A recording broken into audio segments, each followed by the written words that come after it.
Recently on the Timcast IRL podcast, we hosted Asra Nomani, who showed us a bunch of different books that are being used in grade schools and high schools to indoctrinate children. One of these books was called Not My Idea, and I read through it during the show because of how insane it was. In the book, they claim that, they effectively depict a white person as the devil, holding a whiteness contract with a devil tail sticking out from behind it and a white hand reaching out, and a word bubble that says, "Dude, we can see your tail." These people are effectively telling children that white people are the devil. We're now learning that the book is being used in dozens of schools in a variety of contexts. There are many schools that have almost exclusively critical race applied principle curriculums. Yet we keep hearing from these proponents of CRT and CRAP that it's not really happening. Republicans are lying. No. Here's the trick, and why this is something we really need to go through, and why you should share this video. Go to timcast.com. Check out our Asra Nomani podcast. You want people to see this stuff. They're indoctrinating your kids, and they are using confusing terminology with changing words and definitions on purpose. You see, when you have this book, Not My Idea, which not only teaches children that whiteness is a contract with the devil, but actually prepares the children to fight with their parents, call their parents liars, and defy their parents, it's indoctrinating kids, but it fits a variety of different ideologies. And at any given moment, anything you say will be determined to be the wrong thing we're talking about. That's the dirty game they play. Over at The Atlantic, Ibram X. Kendi, who is a critical race theorist, who has touted critical race theory, but considers himself to be anti-racist, which is different, he says. There is no debate over critical race theory. Pundits and politicians have created their own definition for the term and then set about attacking it. That's the game they play, and the mainstream media provides cover for them. It's the culture war. It's been going on for some time. The cult ideology of the racial identitarians has been persistent, expanding. It's getting worse. I remember back at Occupy Wall Street when I first encountered this racist ideology. They said progressive stack, meaning if you want to speak, you have to first be placed on a hierarchy of privilege. So they would look at you and say, white man, no, you can't speak. Anybody else? Okay, moving on. No joke. And then there were several instances actually really funny, where a white guy raises his hand to speak, and they look around, they look past him. Is there anyone other than a white man who wants to speak? And the guy goes, "I'm actually gay." And then they're like, "Oh, okay, you can speak." That's how they play the game. It's all about identity. Your opinions don't matter so long as you fit their specific privilege hierarchy. Now, critical race theory. I think it's the wrong term, to be completely honest. That's why I've been saying critical race applied principles. This book that says, let me show you this image. You may have seen it recently, but we definitely need to expand upon this. I want to show you the tenets of critical race theory and prove to you is inherently anti-white. And I want to prove to you that they are trying to undo the civil rights movement. You think I'm exaggerating? I'm not. I'm not even going to waste time, because anybody who sees this, who's on the left, is going to be like, "Oh, he's exaggerating." Just look at the literature. One of the core tenets, this is from a document from the U.S. government going back to 2009, says the fifth tenet of critical race theory is the notion that whites have actually been recipients of civil rights legislation. They have repeatedly said over and over that civil rights law empowered white people. They still say it, but they play these dirty games. Look at this. Here's the hand reaching out with the contract and the devil's tail. And what is this, goat feet of some sort? It's the devil with a white hand. Contract binding you to whiteness. You get stolen land, stolen riches, special favors. Whiteness gets to mess endlessly with the lives of your friends, neighbors, loved ones, and all fellow humans of color. Your soul, sign below. And then it says land, riches, and favors may be revoked at any time for any reason. And the other one, right next to the left, it says, "Dude, we can see your pointy tail." These people are deranged psychopaths. So let's talk about what Ibram Kendi is saying. There's no debate over critical race theory.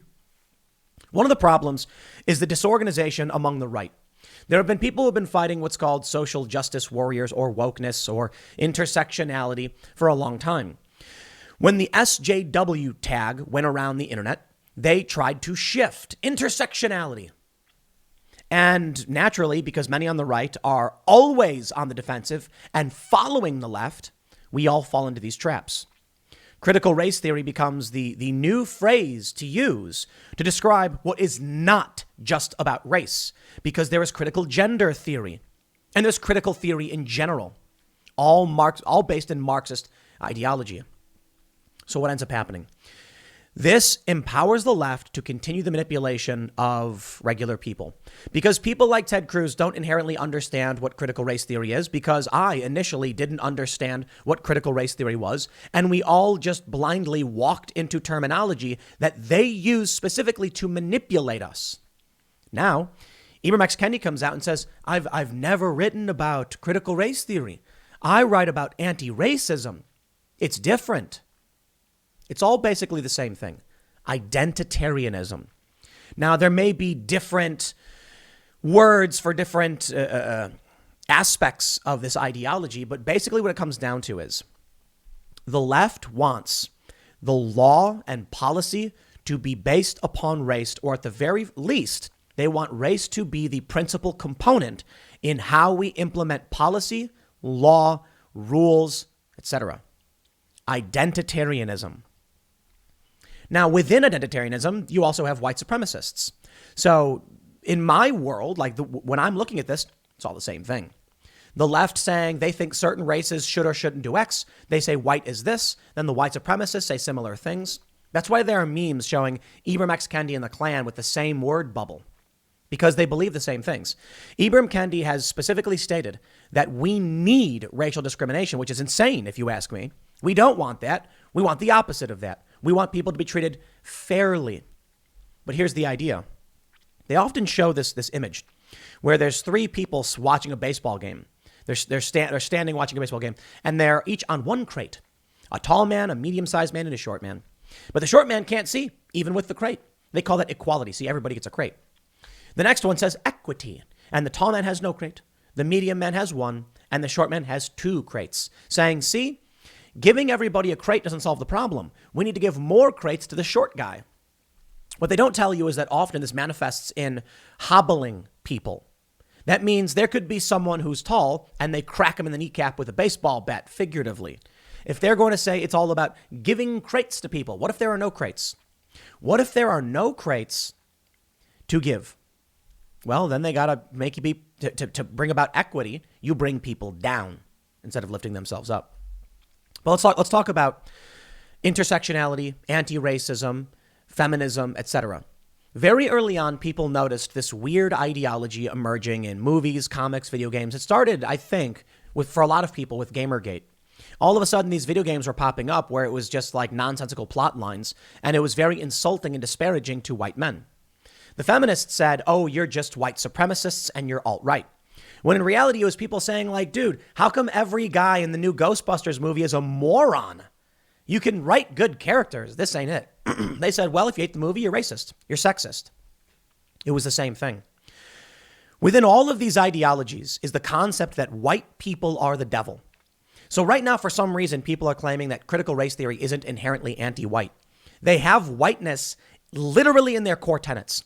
They have whiteness as property, as one of their founding pieces of literature. Or I shouldn't say founding, but in the early 90s, it was written that whiteness is property. They write books that depict white people as the devil. And for some reason, people are saying that's not the case. Let's read a little bit of this. Not my idea. They say anti-critical race theory activist Chris Rufo published a list on Thursday of schools and districts across more than a dozen states, including one Native American tribal school, that promotes the book Not My Idea by Anastasia Higginbotham. Rufo says the book traffics in the noxious principles of race essentialism, collective guilt, and anti-whiteness. What you need to understand first and foremost about all of this is race essentialism, identitarianism. Now, they're different but similar. These leftists use manipulative language to confuse regular people who don't pay attention. They'll say critical race theory is not being taught in schools. Like, never once have we introduced a book by Kimberly Crenshaw. These Republicans are lying. And then when someone complains about the core aspects of racial identitarianism brought up by the left, They demand the absolute specific term to describe literally what it is you're saying. And if you don't get it right, you're wrong and talking about something else. See, here's the real definition. Critical race theory is just a legal analysis as to the intersection of race and law. After critical race theory, you get intersectionality and anti-racism. Intersectionality is this idea that racism and sexism and other forms of bigotry intersect in different ways for different people, creating unique positions. So a black man may experience racism, but a black woman experiences racism and sexism. A white woman experiences sexism.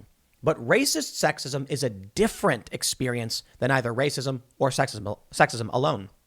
The funny thing about that is that's literally a core component of critical race theory. The idea that people are privileged, that there are oppressed and oppressors, and there's a hierarchy of oppression. Intersectionality is just a derivative. So when you're criticizing woke feminism, they say that's not critical race theory. Yes, it is. Yes, it is. But I'll tell you this. I just say identitarianism. I mean, it's really simple. Now, you can say racism. That's an easy way to put it. Racist. That they're teaching our kids to be racist. How about you just say that? It's critical race theory. No, it's a racist curriculum. Imagine if you came out and you were at a school board meeting and said, I want to understand why the teachers are implementing racist teachings and racist curriculum. Here's one that says this race can and can't do that. That's racist. Imagine an Asian family during Stop Asian Hate went to a school board meeting and said, why does this say X about Asian people? That's racist. Instead, conservatives, people on the right, and people challenging this are always playing catch up with the left. Let's talk a little bit about the Democrats, for instance. You have big tech suppressing a story about Hunter Biden, banning links, shutting down the conversation, suppressing the algorithm. Now, that is one of the biggest scandals in the history of this country. Major multinational corporations silencing major breaking news from one of the oldest I believe the oldest publication in the country. And what are we debating right now? The Republicans aren't debating anything. The Democrats are debating January 6th. They're providing funding and expanding this because Republicans are not capable. Sorry. So here's what you get. On the left, boy, are they 10 steps ahead of everyone on the right. And that's just reality. They've been implementing these books for how long now? And people are only just now starting to recognize it. How long has it been going on? Is it that the kids are already now indoctrinated? Can you weed this out of the kids? In this book, it's a little girl hearing her mother complain about something happening in the media, police brutality. And then the mother tells the daughter not to worry about it and she'll learn about these things. She then goes to school and is told the truth. That's right. And she comes home and she says, I'm tired of you lying to me, Mom. Tell me the truth. And she's like 7 years old, mind you. That's how cults do it. They use morsels of truth. They say, everyone's against you. We're the ones who love you. These kids are being taught to hate their parents, to reject their parents.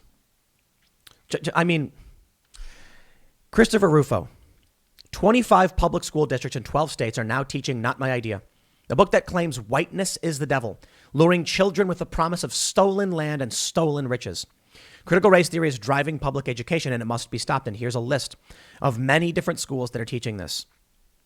Most have it included in recommended reading list, but some are teaching it as part of their curriculum. And in some cases, teachers and principals have recorded themselves reading it aloud to students. Rufo included links to the readings in his list. In one instance of a presentation of a preschool age children, the reading left out 2 pages featuring the whiteness contract, as did 2 others. 3 other presentations included the pages, and one featured a principal quickly glossing over the term, calling them additional activities and resources the book features. Why? That's the insidious nature of the cult building they're doing. It's very clever. You don't want to, you're familiar with the phrase frogs boiling in a pot. When frogs are in a pot and the heat's slowly rising, they just stand there as the water gets hotter and hotter, and then eventually they're boiled. But what would happen if you threw boiling water at a frog? It would run away. It would jump away. It would get burned and get angry. It would be shocked instantly. What they're doing is a clever tactic of cult building. They make sure they show you things. Well, actually, let me explain it to you. I can really break this down because I actually have been friends with many social engineers to hacking culture thing. And I can break down to you the core components of manipulation. First, When you're trying to manipulate someone, you have to understand a person's reasonable boundaries. This is exactly what they've been doing over the past 10 years to manipulate, but they are doing it as fast as possible. Now, this means they run the risk of shocking the system because they're threatening the reasonable boundaries of individuals. We may see a big move once schools come back in for the year. Parents get shocked by what their children are learning. And we saw this with these Zoom meetings when information like this started leaking out. So a reasonable boundary. Imagine on a scale of, imagine you have negative 100 and positive 100. And in the middle is 0. An individual starting at 0 is politically uninitiated. Negative 100 is the left, positive 100 is the right. I'm not saying negative or positive like good or bad. I'm just saying, that's the way the scale goes. So let's say an uninitiated individual is at 0. They have very little exposure to any of these ideas on the economic left or right, or cultural for that matter. If you come to them and say, you must be a communist, which is literally as far left as you can go, they'll say, you're insane. Get away from me. If you come and say laissez-faire capitalism all the way, they'll say, that's crazy. Get away from me. Because they have reasonable boundaries. You have to actually enter their world and provide for them information that doesn't offend or shock the system. So what you do is, here's the individual in the middle. You nudge them a little bit to the left or a little bit to the right. In this instance, they're trying to teach children that white people are the devil. They say whiteness doesn't mean white people, but then they literally say black and brown people, which is a reference to color. So yes, they're talking about white people. If you go to a white child and tell them their parents are evil and the devil, they'll say, but I love my mom and dad, and they'll be confused. Now, children have have wider boundaries. They can be moved further left and right because they're very impressionable. They're young. Here's what you do. You don't come out and say, you must be anti-white and all that stuff. You come out and you say, hey, look at that video of police brutality. Isn't that bad? An average person would find it would conclude that a reasonable person would conclude police brutality is bad. They get nudged 1 degree to the left, and now they're at -1. Their reasonable boundaries then reset, and now you can move them further left, but not as far right. You then introduce another concept. These police have been doing this for a long time. Look, here's another video. Here's 3 videos. Now they go -2, -3, -5. They jump back because you've entertained the left. Now their reasonable boundaries reset. Now you can move them between -10 and 0. You see what I'm trying to say? You can't ever just take a person and radicalize them. You have to do it very, very slowly and incrementally.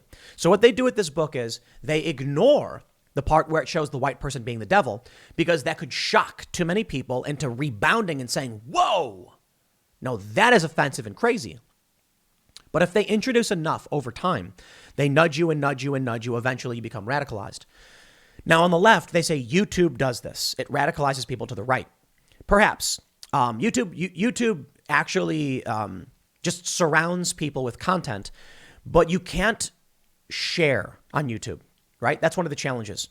YouTube has to algorithmically choose what to recommend, and it doesn't recommend based on ideology. It recommends based on subject matter. So what happens on YouTube is that if you watch a video about immigration, you're typically going to get a conservative video because liberals tend not to talk about illegal immigration, or more importantly, they don't use the word illegal, in which case YouTube won't recommend you that video. It doesn't mean it's going to radicalize you, but you could be radicalized by only getting one piece of information over and over and over again. The difference being, YouTube has no way to scale this effort. So when you watch a video about illegal immigration, you might actually see extremist videos and pro-libertarian, like open borders type stuff as well. And then whether or not you become radicalized is based on your movements and your choices as an individual. With Facebook, it's the opposite.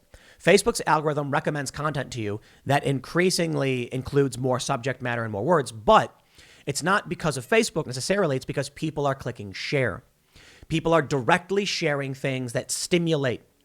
So the more aggressive, the more egregious, the more shocking, but not shocking to the point where you wouldn't be converted, the more likely when they press share, you'll get it.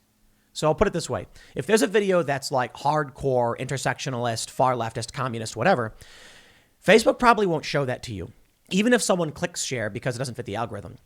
But because of the way the algorithm works, and because everyone can click the share button, people are then sharing amongst themselves and spinning themselves further and further left. That's the tactic we're seeing with this. Critical race theory is gaining serious traction. Critical race applied principles are in our school, the application of the principles. It's called critical race praxis. It is in the schools. That's what they're doing. It includes anti-racism and intersectionality and all the other stupid words they want to use. But the core of it is to tell you that race must be the number one or the principal factor in how we set the rules and write the laws. In California, there was a proposition to remove the non-discrimination provision from their constitution. It failed because most people are shocked to discover that Democrats want to do this, but they do. The proposition in California was endorsed by federal level Democrats, by dozens or even hundreds of Democrats across the country. It failed. Regular people said, why would we want the right to discriminate on the basis of race and gender and national origin? It makes no sense. So they lost. You see why they need to increment it? It's a dirty game. And the big problem that we're facing, Republicans don't know how to fight. The culture war right is dejected and disorganized. Christopher Rufo has had tremendous victories, but he's now saying critical race theory, where people in the past have been saying intersectionality, and there's no agreement on what's actually being fought. And that is the tactic of the left, to make it impossible to describe, to confuse people, to always have an out. Just call it racial identitarianism, call it wokeness, because gender theory is there as well. They're not just teaching children about whiteness. It also includes men and Christianity.